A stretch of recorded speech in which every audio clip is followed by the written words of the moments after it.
समस्त praise the Lord. आसतु आज जीवंत प्रतिज्ञायुक्त वाक्य माने देखि जिबा जेसाया 41 तार 10 13 14। तुम्भे भय कर नाही कारण आम्भे तुम्भ संगरे अछु। निराश हुओ नाही कारण आम्भे तुम्भर परमेश्वर। आम्भे तुम्भको सबल करिबा। हाँ आम्भे तुम्भर साहाय्य करिबा। हाँ आम्भे आपणा धर्म स्वरूप दक्षिण हस्तरे तुम्भको धरी रखिबा। कारण आम्भे सदा प्रभु तुम्भर परमेश्वर। तुम्भ दक्षिण हस्त धरी तुम्भको कहिबा भय कर नाही आम्भे तुम्भर साहाय्य करिबा। हे कीट स्वरूप जाकुब, हे इस्राएलीय नरगण भय कर नाही। सदा प्रभु कहती आम्भे तुम्भर साहाय्य करिबा। इस्राएलर धर्म स्वरूप तुम्भर मुक्तिदाता अटंती। Praise the Lord. आजिर वाक्य प्रभु आमको बारंबार कहती तुम्भे भय कर नाही। परमेश्वर आमानकर बल अटंती। सी आमानकर समस्त संकटर उद्धारकारी, आमानकर समस्त भयर से आमानको उद्धारकारी। जेकोसी परिस्थिति दे आमाने गति करूना कहीं परमेश्वर वाक्य को हे तुम्हें माने भय कर नाही। सी आमानक संगरे अछंती। सी आमानको साहाय्य करिवे, सी आमानको सबल करिवे। पुणी तांकर धर्म स्वरूप दक्षिण हस्तरे से आमानको धरी रखिवे। प्रभु से बारंबार कहती तुम्भर दक्षिण हस्त धरी तुम्भको कहिबा भय कर नाही आम्भे तुम्भर साहाय्य करिबा। Praise the Lord.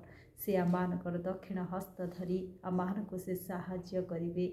आमानक मनरे थिबा समस्त भय को से दूर करिवे। तो सदा प्रभु जेतेबेले आम सहित अछंती, सी जेतेबेले आमानको साहस दियंती आमाने भयभीत हेबा नाही। आमाने साहसिक हेबा। आमानकर आत्मिक जीवन रे बा आमानकर प्रतिटी क्षेत्र रे आमाने आगको बढ़िबा।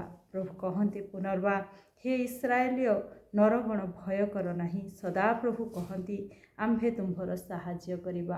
आज प्रत्येक व्यक्ति को प्रभु कहती तुम्हें भय कर नाही आमे तुमर साहाय्य करिबा। प्रभु आमानकर समस्त विषय से साहाय्य करिबा पाई प्रस्तुत अटंती। तेणु आमाने भय करिबा नाही।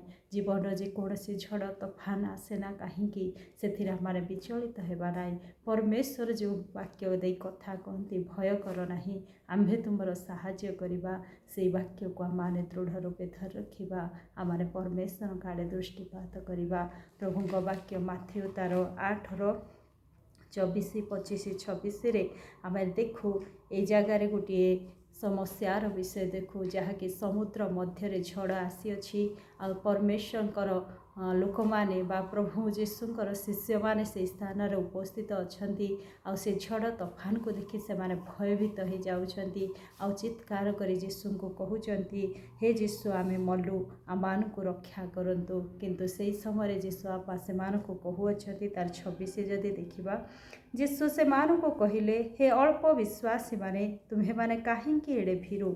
सेतेबेले जीशु उठी पवन और समुद्र को धमक देले आ सबू धीरस्थित होला। Praise the Lord. एठारे से कहउछंती हे अल्प विश्वासी तुम्हें माने काहे भीरु बोली।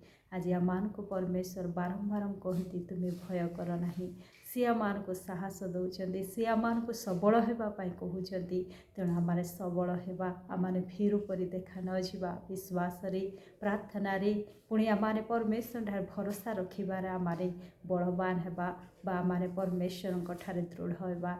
आज आमान को परमेश्वर कहती जेकोसी प्रकार झड़ होना कहीं से आमान को उद्धार करेंगे। आज से समुद्रर तर्जन गर्जन को से एक मुहूर्त बंद कर देते आ समुद्र को धमक देले आ समुद्र धीर स्थित है बोली लिखा जाए। Praise the Lord.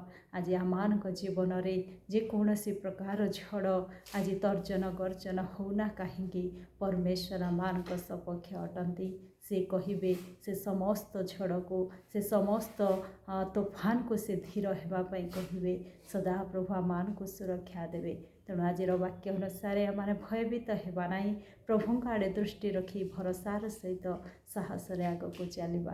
प्रभु ए वाक्य दे मते आपण को आशीर्वाद करंतु। आमेन।